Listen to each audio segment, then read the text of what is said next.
Yes, it's absolutely true. I know you clicked on this video because you saw that I won over $50,000 in just 2 days. Commerce Casino in California just booted up their very own live stream, and I decided to fly out to participate in their 25-50-100 game. The buy-in's not for the faint of heart, as I brought $15,000 with me in hopes to spin it up big. What's also not for the faint of heart is Pocket Kings on the second hand of the night. There's an open to 125 from Drew in the +1 position. I 3-bet him to $350. Nick on the dealer button with the mystery hand 4-bets to $1,000, and the action folds back around to me. We're playing pretty deep here. He started with $1,000, so around 200 big blinds. 5 bets are usually pretty strong, so I decide just to call out of position here. We're going heads up to a flop, which comes king, queen, 8, bang, we flop top set. Not gonna be donking out into Nick. He's usually gonna have kings, queens, ace, king, king, queen. So I check it over to him, and sure enough, he goes for a bet into the 2.2K pot. Comes a nice sizable bet of $1,000. I could consider check raising here, but what would I really be doing it with other than a set or 2 pair? So I decide just to put in the call, and the turn comes a 6 of diamonds.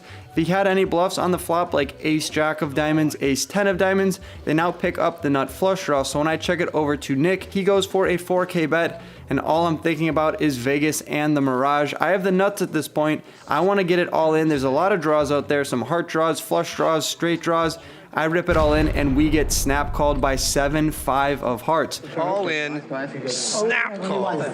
So though he does have a heart draw, not exactly the hand I was expecting to be up against when he 4-bets from the button pre-flop. Usually when we have kings, we're going to be so far ahead of the competition when they call, but you can see that Nick is going to win this about 28% of the time. We're going to need to fade a bunch of river cards, but the 5 of diamonds is not one. A 20K pot being shipped over my way, hand number 2 of the night. And look at that, we are getting the full double up, top set of kings versus 7-5 of hearts. Let's go. The rest of the hands went pretty smoothly here on day 1. I'll cover a few of the more interesting ones very briefly. I open pocket 9s, get 3 callers. The flop is monotone, it checks through, and then I go for a delayed c-bet on the turn, and we take it down. This next one, we 3-bet Tim with pocket kings from the hijack. He calls, I c-bet the flop, and we get the fold once again. In hand 66, we open ace jack of hearts from under the gun and get 2 callers. Flop ourselves top pair and decide to play it tricky. We call a flop bet, and the turn and river check through. We take down an $825 profit in that one. The next one's pretty fun. Nick opens in the +1 with jacks. Dr. H calls with 5s, and I look down at the very same hand. Pocket jacks, I come in for a 3-bet, and both players call. On a 9-10 4 board with 2 hearts, I decide to go for a bet, and we don't lose any customers. The turn checks through, and the river does as well. I think if I bet there, I probably get some folds, but pocket jacks is a suspect hand, and we're going to chop up Dr. H's money with our buddy Nick. We then make top pair with queen 10 offsuit from the cutoff. We end up calling a bluff from Dr. H on the river and take down a nice 2.6K pot. Like I said, the session is going pretty smoothly, and picking up the bullets is definitely a testament to that. I'm in the big blind. There is a raise and a call ahead of me. I make it $1,100. Off to a flop we go, which comes king 8-6. I go for a c-bet, and we're going to take down all of that money. I crack a smile there because, yeah, we won $12,500 in profit on day 1, but that was just the beginning because, as you know, I come back the very next night for double the stakes. It's $50, $100, $200 now with a $20,000 buy-in, and this is where things really start to heat up. The lineup is completely different, and you'll notice that the legend Phil Locke is in the house. He's on my half of the table. We chop it up and talk about a bunch of different things. Told him a story how I used to come to the Commerce to watch him and Barry Greenstein play high stakes, and then I'd go walk over to the 1-2 game, lose $80, and then drive home. I would do that about once a week when I was living in California, so pretty cool to be playing at the same table as the Unabomber. He signed my hat for me, which was a super cool experience. I raised it up to $500 from the hijack, and Phil Locke is going to put in the call. Turbo does as well. We flop ourselves an open-ended straight draw on a queen 10 4 board with 2 spades. Ooh, this is an action one. In between 2 opponents, I usually start with a check. Action checks over to Locke, who decides to go for a $600 bet, which picks up the likes of Turbo. Now, when I check on the flop, I'm also going to have sets like queens and tens, queen 10 suited. Even though I have a bluff here with jack king offsuit, I'm going to have those very strong hands. So I decided to go large here for 2,200. Could even size up a little bit larger. We are picking up one customer. It's Phil Locke. He puts in the call and we are off to the turn. So playing against one of my idols in hand number 6, jumping right off into the deep end here. We see the 3 of clubs on the turn. Got to continue telling the story of a very strong hand. So I go for a 2/3 pot size bet of $4,000. If Locke jams here, it puts us in a tough spot. Having the jack of spades is important to note, but luckily he just puts in the call. I really would have preferred a fold, but the river card bails us out on the 9 of diamonds. Bang, we river the nuts. No. That's a lot. How many videos? 300K. Alexander Wolfgang. That's just for the dick pics. If the river came a brick, I was probably ripping it all in, so that means when I have the nuts, also have to be balanced and rip it in as well. You can see that Locke immediately counts out his chips and sees that he has around 11.5K to call, a little bit less than the size of the pot of 14.7. After a little bit of time, he does in fact put in the call. The pot has ballooned up to 37.6K, and he had ace queen of spades. Look at that hand, top with the nut flush draw. Probably could have ripped the turn and I would have been in a gross spot. But lucky for me, he didn't. I see the gin card on the river, and hand number 6 is definitely one I'll remember for the rest of my life. In this game, the $200 straddle was on for like 90% of the time, but for some reason in this hand, it was not on. So I opened it up to $300 with pocket 9s. We're gonna get a few calls here. Barry completing from the big blind. He's gonna be the main villain in this hand, and the board comes 9-8 deuce with 2 clubs. Now the action checks over to me, and usually multi-way you want to start with a check. However, with a lot of draws out there like jack 10, 7-6, the club draws, I decide to go for a bet. It's 1.2K in the middle. I'd like to see a sizing of 6 to 800, but instead I go small for $400.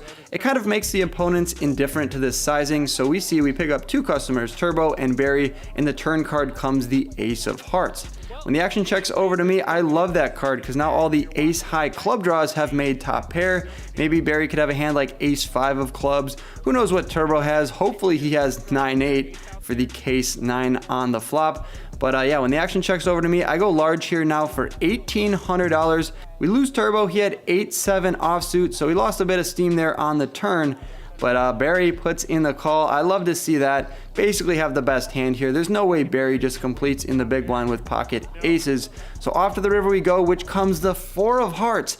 Not exactly the best card because it brings in the obvious backdoor heart draw. I don't think Barry's gonna have 3-5 suited here. So yeah, when he leads out into me, definitely some alarm bells going off in my head. 3.6K into that pot of $6,000 makes a nearly 10K pot, and the decision's on me. Now what would he be leading here with? Well, he could have hands on the flop such as jack 10 of hearts, maybe 7-6 of hearts. Those would be the most obvious, and then king 10 of hearts makes some sense. Other than that, there's not too many heart draws. So what else is he betting out here with? He could have an ace, maybe he has a set of 8s, or somehow pocket 4s that have arrived on the river. Either way, I'm not just gonna call. I want to get more money in here. I think it'd be a mistake to just call. Oh, and he goes for the raise.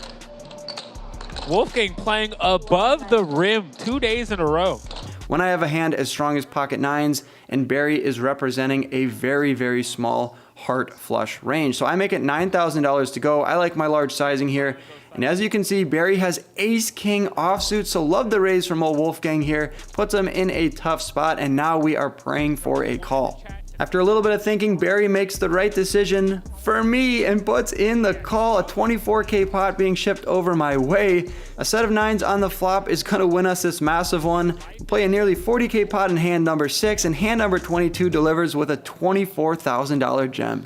Our heater continues in hand number 23. The very next hand, we see Lynn opens it up under the gun to $300. There are 2 calls over to myself with the ladies. Pocket queens from the big blind. This is gonna look like a squeeze, and I am blessed enough to have the 3rd best hand ever created, and I bump it up to $2.1 thousand. As you can see, it's gonna get some people to fold, but also people like Turbo on the button may not believe that I am picking up all of these premiums, and he decides to come in for a 4-bet now to $7.5 thousand, picking up that I might be squeezing a little bit light here. Unfortunately for him, I have the goods, which means I'm not folding. Am I just calling here and letting him blast off in position?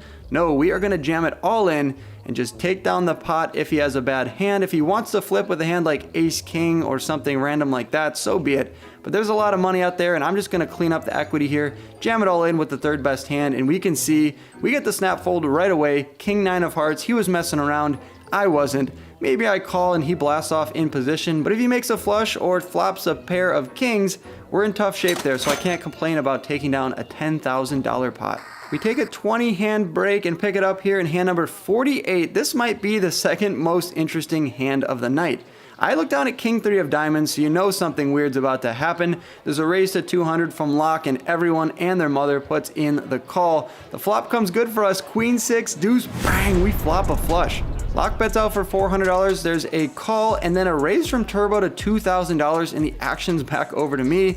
Pause this video real quick and let me know down in the comments, what the heck do you do with the king high flush on a queen 6 deuce board, all diamonds? There's a bet, a call, a raise, and you're out of position the rest of the way. Raising seems to make sense, right? If you have a good hand, you want to put more money in the middle. However, a raise pretty much just means I have a flush, and that's about it. I would never be raising here with a hand like pocket deuces or sixes, I don't think, because someone could easily have a flush and then just jam on me and I'm gross and have to commit, hoping to pair the board.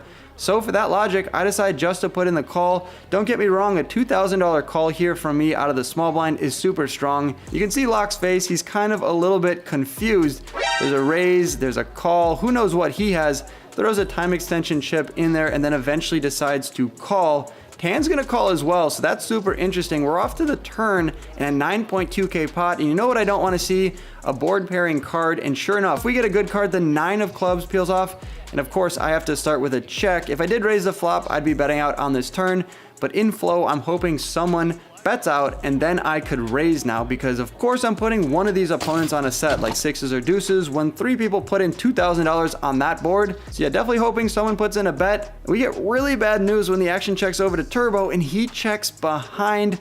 Gonna have to hope for a non-board pairing river, and we get the good news once again. The 4 of spades peels off. Now we have to go for a bet. There's 9.2k in the middle, and I decide to go large here for $7.5 thousand.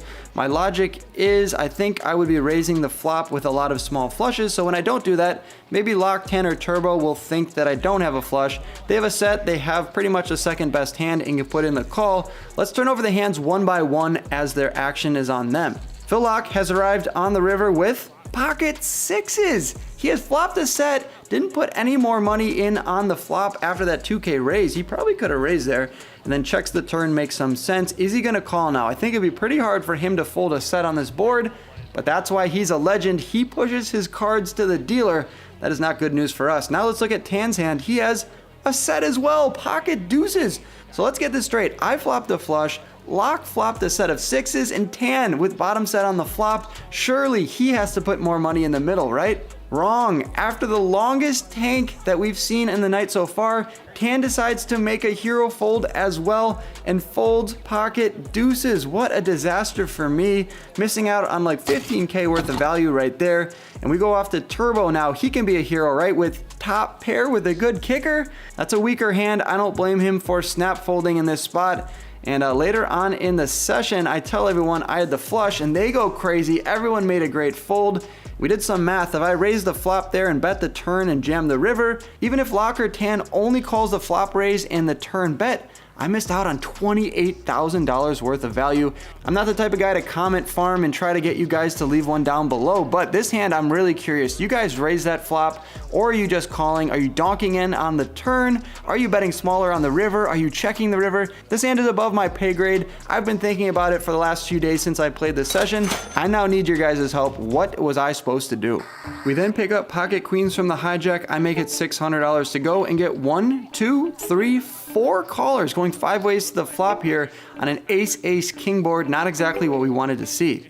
The action checks to me, I'm either way ahead or way behind. I check and the turn comes the 8 of diamonds. Action checks through once again and the 7 of clubs peels off on the river. Am I gonna go for some thin value? Absolutely not. Action checks through, but a $3,000 pot, not too shabby coming over my way. I referenced earlier that Phil Lock signed my hat. Here's a little bit of that B-roll as it happened in real time. Speaking of Phil Lock, let's play one more hand versus him in hand number 87. I open the dealer button with pocket deuces and he looks down at pocket kings from the big blind. He decides to 3-bet me. I don't blame him. It's $1,800. Maybe could have gone a little bit larger, but I'm getting a great price here to set mine. Maybe an ace comes out there. I can take it away if I want to get creative. And sure enough, I put in the call. Off to a flop we go, which comes ace 10-10 with 2 spades. Well, that's kind of a tricky board for a lot of Phil's hands, like jacks, 10s, queens, kings. All of that stuff is obviously not going to like seeing 2 10s out there. Also not going to like seeing an ace. So when he bets out for $2,000, I'm using all of my time here thinking about what my options are. Obviously, in the long run, folding is probably the better move, but we're on a live stream. I'm playing against the legend Phil Lock, and I have pocket deuces. I look over at his stack. He has around 5.8K behind. If he doesn't have an ace, it's going to be hard to call. He shouldn't have too many of the 10s when he 3-bets me out of the big blind. Meanwhile, I'm going to have all of them. I'm going to have 10-9, 10-jack, ace-10, all of that good stuff. So I decide to rip it all in here. Wolfgang. This one's going in the vlog. I do have a pair. I'm in one of the biggest games I've ever played in my life. I have $60,000 in my stack and all of that's in the middle, although technically it's only for around 7.8K to call. I've put Phil Lock in a tough spot. He has pocket kings. I wouldn't blame him for folding. He says he doesn't beat very much, maybe king jack of spades. I don't have that hand, sir. He folds. I turn over pocket deuces. And Lynn asked me who my poker coach is. Of course, I got to give a shout out to Alvin. His links are down below. If you guys want to get better like he's made me, definitely hit him up. Tell him Wolfgang sent you. That's a GG moment. And what a night that was. I bought in for $20,000, double up the very first orbit, and then cruise to a profit of $40,325. The biggest win of my life so far. Add that to my $12,500 win the day prior, which brings the 2-day total to $52,825. It's humbling to say a number as high as that, and it really puts into perspective how far I've come. A week ago, I became an owner at the Fort Card Room in Texas, and now I posted the biggest win of my life. Thanks for watching, you guys. Make sure you hit the like button, subscribe for the next one, and click on the screen right now to watch one of my previous videos. Peace!